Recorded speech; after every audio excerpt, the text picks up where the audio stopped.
right. Hi, Louisa. How are you this evening?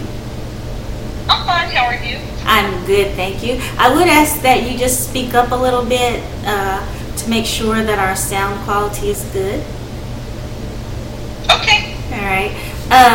Want to thank you first of all for coming tonight and for allowing me to have this session with you. Let's get right into it. You're here today because there are some things going on in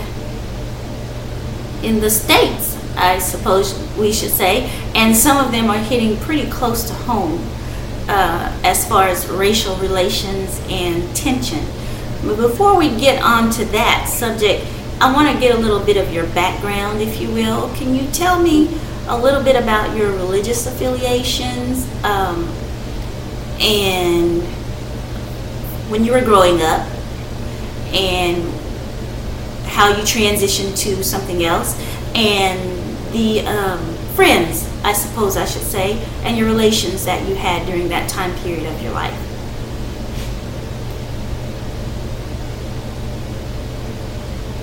Okay. So when I grew up, I was a Baptist. And of course, you're taught that you should love everybody. And of course, as time goes on, you're able to not necessarily dislike people, but you dislike their actions. And so I've had a lot of friends that were both of different colors. And some of my best friends are white. Then I've had good friends that are black. And each of those groups, you just have to take them as individuals. You can't just lump them all into the same category. But as time went on and I became grown, I became non-denominational. And so as I was in non-denominational groups, of course, the ethnicity became more widespread. So it wasn't just a black and white issue. There were people of all color and races. And so you learn to love people for who they are, not because of the color they are. Okay. I understand what you're saying, and let me give a little bit of that back to you to make sure I have a understanding. You started off in the Baptist church, and then as you grew up and you grew older, you changed from the Baptist to a non-denominational. In the Baptist church, is it safe for me to say that in your Baptist church there was probably predominantly black members? They were all black members. Okay, they were all black. I'm sorry? Yes. Okay, all black members. And then once you grew up and you changed or you went to another place of worship, you became affiliated with a non-denominational organization or union, and then you were subjected or around all different types of people, colors, and ethnicities. Is that correct? Yes. Okay. Yes. And I think I heard you say that you never had trouble with white people or anybody else of another color? Not really. Okay, not really. You tell me if I get off track. So what was the life of Louisa like as far as your family is concerned and their relations with someone else of another color? Well, my siblings, some of them had trouble with other races. And some of it was because of the choices that they made, and some of it was just because people of other races were prejudiced. But when you find people that are prejudiced, you kind of have to walk a certain walk, talk a certain talk, even though it shouldn't be that way, it is that way. And by that I mean, if you find a person that's prejudiced, then you have to kind of try to, I won't say persuade them, because really there's no persuasion for prejudice, but you just kind of have to maybe avoid them if at all possible. Right. Now, let me ask you a question. I understand you saying that you really can't change someone and their views. if they're going to have their views, they're going to have them. And that's not really what you should do, is try to change them. Accept people for who they are, I guess. Okay, so in this situation with accepting people the way they are, you actually shared with me that when you started school, the year you started school, what was that like for you? The year I started school was, I went to an all-black school, and so we were segregated. Okay. Now, that changed once I got to the second grade. Okay. We became integrated, and things tend to change because people are different. Now, I didn't have problems, but I had a brother that he had a teacher of another color, and she retained half the black students in her class. Right. But I didn't have a problem with my teacher. My teacher liked students because they were students, not because they were a certain color. Right. But that's the difference in people. He had one that had some prejudices, and you don't know why she did, but she did. But on the other hand, my teacher just was accepting. Right. And well, I suppose you were one of the lucky ones, if you will. I don't know any other way to put it. For a teacher to retain almost the whole class, or at least half the class, and they were all black. Is that correct? Right. Okay. So I hear you using. I'm sorry. I hear you using. I'm sorry. I hear you using a word that you're using the word prejudice. And Yes. when we talk about prejudice, can you just tell me, in your views and in your what is the definition of prejudice for you? In my definition, I guess it's everybody's definition. You're unaccepting of certain things, or you're unaccepting of a person's color. Now, I was prejudiced, don't get me wrong, but my prejudice wasn't about people of color.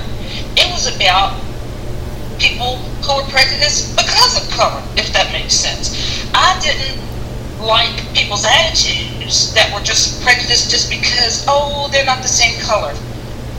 But mine was more prejudice against their actions, not against their color. I understand that. So, Right. So the word racism, what does it mean to you? well, to me, I'm not a racist.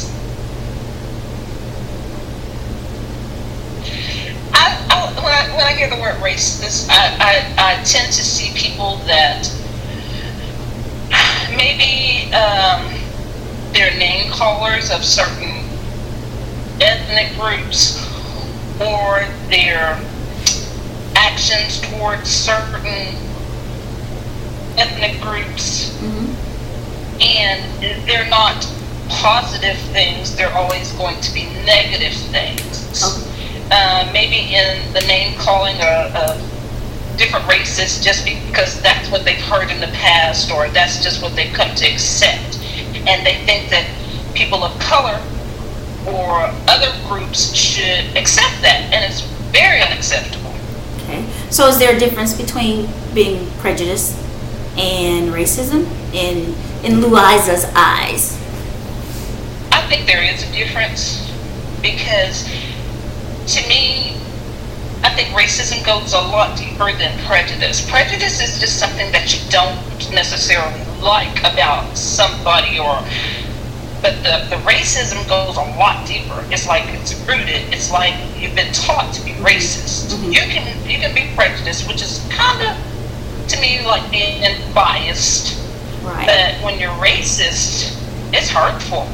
Yes. Okay, so I'm glad you said that. You said racism, you feel like it's deeply rooted in some, and that some, maybe, I guess, is it safe to say that you believe that it's kind of, it's taught to some kids, to our children. It's perpetuated. Do you agree? It's taught whether knowingly or unknowingly, and by that I say it's taught by our actions. We may not tell our child to call somebody a name, but because they've heard us in conversation call people that name, therefore they learn it. So it's a learned behavior. Okay, thank you for clarifying that for me. Now, okay, so we're going to move on a little bit and make a shift because you've given me some background to how you started and some of your culture, if you will, from the Baptist to non-denominational, and your definitions of prejudice and racism. Now, I want to... Well, can I interject? Yes, ma'am. Okay, you know, when we mention this prejudice, sometimes people of the same color are prejudiced, and I can vouch for this. Maybe because my skin is lighter than the darker black person, so the darker person of color is prejudiced because I'm light, because they think that I have more privileges because of my color. Right. Now, did you experience any of that growing up? Yes, I did. Okay, so I understand your need to interject that because that was something that you feel strongly about, because that's something that you really experienced. Yes. Okay, yes. So sometimes you can be discriminated against just because your skin is a lighter tone than, say, someone else who's the same race but a little darker. Right. Or am I off? And no, you're right. And then growing up, I will say this, because my grandmother babysat and she cleaned houses, I was allowed to go and play with a white child that was my same age. Right. And because I did, people didn't understand that. They're like, well, how can those two play together? Right. Well, as far as we knew, we were friends.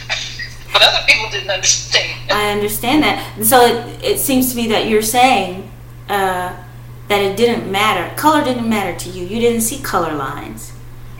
Right, and it sounds to me like Louisa never really had any problem with color lines until recently. And when I talk about recently, I mean the things that are happening now in the United States, sometimes really close to home, in Louisiana, in Dallas, with the police officers, and the unrest in America, if you will, with the killing of black people and the retaliation against officers themselves. Some of the black people, we are presumed and have been stated as being innocent, and some of the officers are just innocent. They just happen to be officers. Well, some of the people who are killed just happen to be black. So initially, from our last session, you told me that you didn't really see a problem with that. You see people who are breaking the law, they need to pay, those kinds of things, and you really didn't want to get into that conversation with the black and the white. And then there was something that one of your sons noticed on a Facebook post, and it kind of hit home. So I want you to talk to me about your friend as an officer, the family that you've befriended, and your relationship with them, and how now you feel there possibly could be a shift. Just tell me about that, if you will. Well, it's kind of funny because, you know, all the time you hear the saying or the statement being made, all black people look alike. Mm-hmm. Or all Mexicans look alike. Right. Well, that's such an untrue statement. But what I can say is that I feel strongly about everybody has a twin. So when I see the Facebook post of a child that looks a lot like my child, it's kind of scary because the child was brutalized, and that could have been my child. Mm-hmm. So I have an issue in the sense of innocent children or innocent adults being wrongfully killed or even jailed. And on the other hand, I have friends of all colors who are police officers, and I fear for them just as I fear for the black lives that are being taken, because you have innocent blacks, you have innocent police officers, and it can just be a bit much, because you have all this innocence, but yet somewhere down the line you have a lot of guilt. I'm not going to specifically say that those black lives that were taken, each and every one was guilty. I'm not going to say they were innocent, but what I'm going to say is they were a life. Same as police officers. They're being murdered wrongfully because people feel strongly about police taking innocent lives, but they don't stop and think about the innocent police lives that are being taken. All officers aren't bad. All citizens aren't bad. We have to try at some point to stop and think about our actions. And it's hard. It's hard because you want to love everybody, but once again, like I say, you may not like all of their actions. But just because you don't like their actions don't mean that you take their lives, whether it's a citizen or whether it's a police officer. It's just a hard pill to swallow, lives in general being taken wrongfully. I agree with you 100%. I hear you toddling on, I guess you could say, toddling with black lives, and then what I hear after that is those three words. Do you know the three words I'm talking about that they're throwing around so loosely now? That's connected to black lives. I'm sorry? All lives matter? All lives matter. Lives matter. Right. I know that you mentioned that, I think when you hear and when you see Black Lives Matter, it makes you feel a certain type of way. It does, because, okay, you background me on religion. Right. Biblically, there are no people of color. There are just people. There is just a human race, if I can say that. Right. And I know that we all have an affiliation, just like we all have an affiliation with a specific church. Then we have an affiliation with a specific color. But if we stop and really thought about it, I'm pretty sure we can all be called, without being negative, we could all be called Sooners, as they would call the dogs, because we all have this bloodline that just intertwines with all nationalities. Mm-hmm. Yes, I may look black, but what about the Indian, the white, the Hispanic? I within myself am a melting pot. Mm-hmm. Mm-hmm. So it's kind of, yes, people specify you in a certain ethnicity, and why can't you be labeled as all of the above? They want to be so specific. You can only choose one. Mm-hmm. Why do I have to choose one? Mm-hmm. So I hear you saying that you yourself are a melting pot. And so I think that maybe if it's fair to say that because you were raised the way you are, because of the way you were, because of the background of your heritage even, that you are a culmination of many races, many ethnicities, and maybe it's a little bit easier for you to accept people just to be people, because there are no pure black, pure white, pure anything. We're all a mixture of something. You mentioned the dog Sooner. Yeah. What is that? What does that really mean, Sooner? Well, maybe I should call it a mutt. A mutt. The dog that's really no breed, but he's all breeds. All breeds. That's us. Okay. That's the human race, if you will. Is that what you're saying? Okay. Yeah. So, maybe just to try to wrap it up, because we'll have another session. We'll have another chance to talk. But maybe just to wrap this up, how are you feeling now with regards to your the family that is your friend, the police officer, and the idea of that could have been your son who was brutalized by police? How are you handling that now, and the new feelings that are coming about because of the epiphany, if you will, that that black child could have been my child?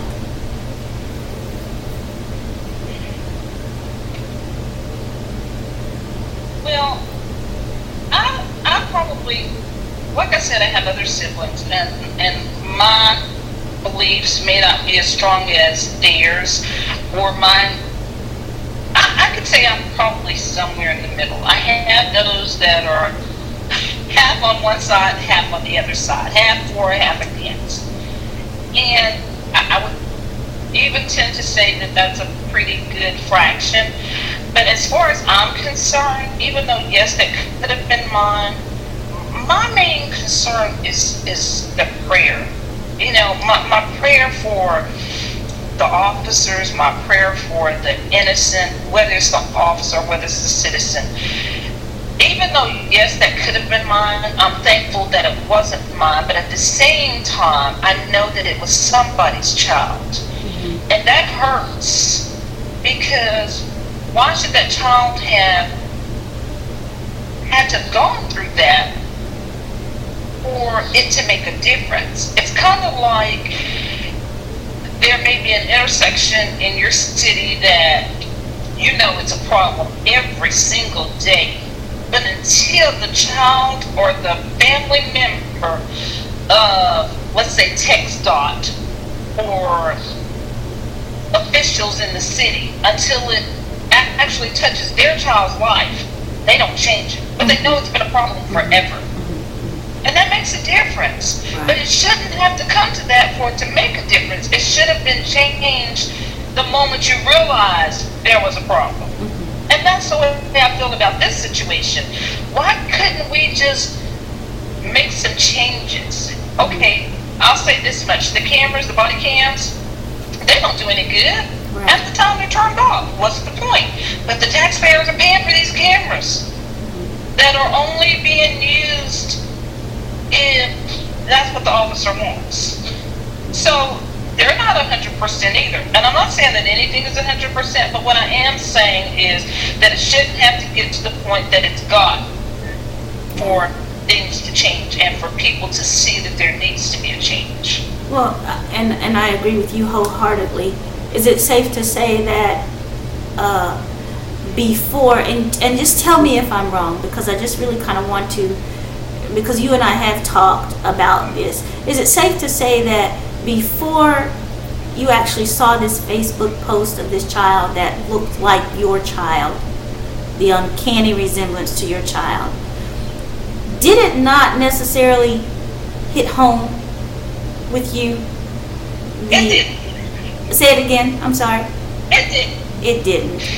It didn't, because, now don't get me wrong, I felt the pain of the people, but like I said, when it really touches home, it makes an even bigger difference. It's not that you're unconcerned, right, but you become more concerned when it's like, oops, that could be me, that could be mine.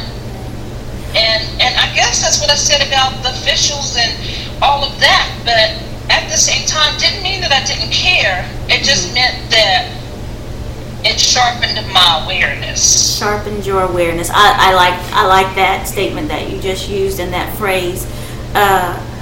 Sometimes we can be thick and deep into something, and our senses still not be heightened, or we're not totally aware of what actually is happening until it actually hits close. Like you said, it could be an intersection, and until that member of that TxDOT family or someone has an accident there, no one's going to do anything about it, right? No one's going to really pay any attention to what's going on. And so you kind of compared yourself to that in a way. Yes. So I really appreciate you talking with me today. I understand that you have 4 sons, is that correct? And yes. 1 grandson? Yes. And they're all black men. males. Yes. Right. Yes. And so maybe I believe you told me that as time goes on, you're going to be probably a little bit more aware of these situations, and that you plan to do some things about it yourself, as far as maybe having some open conversations with your police officer friend about the injustices and the things that are going on. Is that correct? Yes. Yes. You know, I speak to him sometimes, and I question things that are going on in our city, because I know that if anybody would know, he would know. Right. And, you know, that's how you learn. You know, we may see it in one light, but they can shed a whole different light on it, because just because I think it's that way doesn't mean it's that way. So it helps to communicate, whether with my sons or whether with the police officer. Communication is key for everything. Right. So you're going to try to affect change where you can, and now instead of or not just having conversations about what's happening in the city, but also having conversations about what's happening abroad, to get his opinions and his viewpoint on it too, to help kind of balance the information that you get, not only from black people, your family members, and maybe your sons, but also from an officer of the law, and try to fuse those to make some sense, and try to bridge the gap or the divide that somehow has been created by all of this mess. Yes. Yes. Well, you know, because police officers are people also. I do look at the fact that I have police officer friends of probably every ethnicity. But the good thing about that is they can help you. But you know, I was just talking to a person the other day that told me how they were, I think, married to a police officer, and how in being married to that person, they really didn't know them. And because they thought they were some way, and let's just say because her child did not belong to him, he took advantage of that child. And it's really, in my opinion, and so I've heard, you've seen movies or portrayals of how when a police officer does do something wrong, their police officer friends and co-workers hide it. So I'm sure if you hide, let's just say them taking advantage of a child, how much more would you hide the wrong that they're doing throughout the community? Right. It's sickening. So I agree with you, and that's hard to swallow. It's a hard pill to swallow, and actually it's kind of eye-opening, and sometimes we just want to kind of keep our eyes closed to certain things. So, yeah. But I'm glad that you shared this. I'm glad that you are willing to have some conversations, and probably some of those conversations won't be easy, if you will, but at the end of the day, you can come away with knowing that you've done your part as a community member, you've done your part as a friend of that officer, you've done your part as a black female mother of 4 males and 1 grandchild who's a male. You've done your part to try to bridge all of those gaps and to try to effect some change right in your immediate area or life. And for that, I want to say we need more people to do that. We really do. So well, if it's fair to tell you that Liza's son just put in an application to become a police officer. Right, okay. He just applied. And so God only knows what the outcome's going to be, but in spite of all the negative he's seen, all the negative he's heard, he's willing to put himself in that position to try to make a difference. Yeah. I know, since you're saying that he's applied to be a police officer, that I feel that it sounds to me as if you have instilled in your own children some of the same values that you had growing up, where there were no color lines, where there is a right and a wrong, where we have a higher power that we go to when we are in need and when we're in doubt and when things don't seem to be going just right. The earth doesn't seem to be spinning. Yes. So I applaud you. Thank you for all that you do as an individual, as a human. And then yeah, you're welcome. And I look forward to speaking with you again, Louisa. It's been a pleasure. And thank you for allowing me to delve into your world just a little bit. You're welcome, and you have a great evening. Thank you. You too.